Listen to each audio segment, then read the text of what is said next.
Hey hello welcome back to YouTube channel. So നമ്മളിതാ കാന്താര കണ്ടിറങ്ങിയിരിക്കുകയാണ്. ഇറങ്ങിയുള്ളൂ. നമുക്കിത് ഇപ്പോഴും രോമക്കഥ ഇപ്പോഴും മുകളിലാണ് നിൽക്കണത്. എന്താ പറയാ, ബെസ്റ്റ് പടം. അതായത് ആ ഒരു ഫസ്റ്റ് അതിന്റെ ശരിക്ക് അതിനു മുമ്പ് നടക്കുന്ന കഥയായിട്ടാണ് കാണിച്ചിട്ടുള്ളത്. അതെ, പക്ഷെ ആ ഫസ്റ്റ് പടം കാന്താരയോട് എന്താ പറയാ 100% നീതി പുലർത്തിയിട്ടുള്ള സംസാരിക്കാൻ പറ്റത്തില്ല. അത് ആ ഒരു എക്സൈറ്റ്മെന്റിലാണ് ഇപ്പോഴും ഞാൻ ഇരിക്കുന്നത്. സോ 100% നീതി പുലർത്തിയിട്ടുള്ള ഒരു ഫിലിമാണ്. എന്താ പറയാ, അടിപൊളിയാണ്.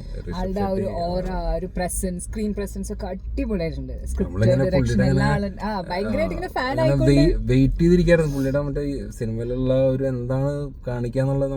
നമുക്കറിയാലോ കാന്താരല്ല ആ ഫസ്റ്റ് പടത്തിൽ തന്നെ നമ്മള് അവസാനത്തെ കുറച്ച് സമയം നമ്മളെ ആള് വേറെ എവിടേക്കൊക്കെ കൊണ്ടുപോയി. അങ്ങനത്തെ ഒരു അപ്പൊ നമ്മളിങ്ങനെ വെയിറ്റ് ചെയ്തോണ്ടിരിക്കുകയായിരുന്നു. അത് ഇതില് ഫസ്റ്റ് ഹാഫില് എങ്ങനെയാണ് ഇത് അതിന്റെ ഒരു ഐതിഹ്യം കാര്യങ്ങളൊക്കെ ഇങ്ങനെ പറഞ്ഞു വന്ന് അവരത് ബിൽഡ് ചെയ്ത് കൊണ്ടുവന്ന ആ ഒരു സ്ഥലത്തെ കുറിച്ചും ഒക്കെ പറഞ്ഞിട്ട് സെക്കൻഡ് ഹാഫില് അത്യാവശ്യം നല്ല രീതിയിൽ ഒരു യുദ്ധവും അങ്ങനത്തെ കാര്യങ്ങളൊക്കെ ഉണ്ട്. ചില ഇതൊക്കെ എനിക്ക് ഒരു ബാഹുബലി കുറച്ച് സീൻസ് ഇങ്ങനെ ഇൻസ്പയർഡ് ആയ പോലെ തോന്നി.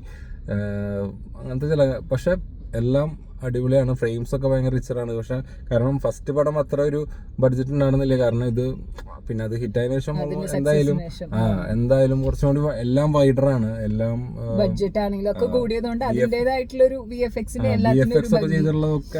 ഒക്കെ ഓവറായിട്ടും തോന്നുന്നില്ല.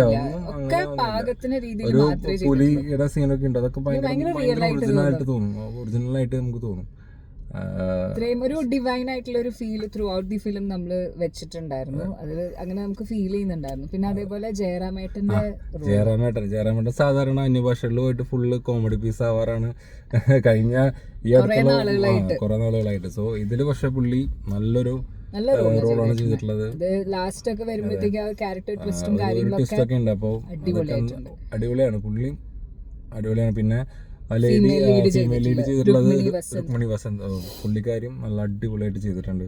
ആ ഒരു പവർഫുൾ ആയിട്ടുള്ള ഒരു ഫേസും ഇതൊക്കെ അല്ലെ നമുക്ക് ശരിക്കും ഫീൽ ചെയ്യും. നല്ലൊരു ഫിലിമാണ്. തിയേറ്റർ എക്സ്പീരിയൻസ് തന്നെയാണ്. നമ്മൾ ബാക്കി സിനിമകളിൽ പറയുന്ന പോലെ അല്ല, തിയേറ്ററിൽ തന്നെ തൊട്ട് രോമത്തിനൊരു റെസ്റ്റ് കിട്ടിയിട്ടില്ല. ഫുൾ ടൈം പൊങ്ങി നിൽക്കായിരുന്നു. ശരിക്കും ആ ഒരു ഫീൽ നമുക്ക് ഭയങ്കരമായിട്ട് തോന്നും. അപ്പോ ഇന്ന് ഞങ്ങളിപ്പോ രാഗത്തില കണ്ട ഹൗസ്ഫുൾ ആയിരുന്നു. ഇനിയിപ്പോ ഇന്നത്തെ ദിവസം എല്ലാ ഷോസും അങ്ങനെ തന്നെയാണ്. നാളെ മറ്റന്നാൾ അല്ലെങ്കിൽ സാറ്റർഡേ സൺഡേ ഒക്കെ ആയിട്ട് എന്തായാലും പോയി കാണുക.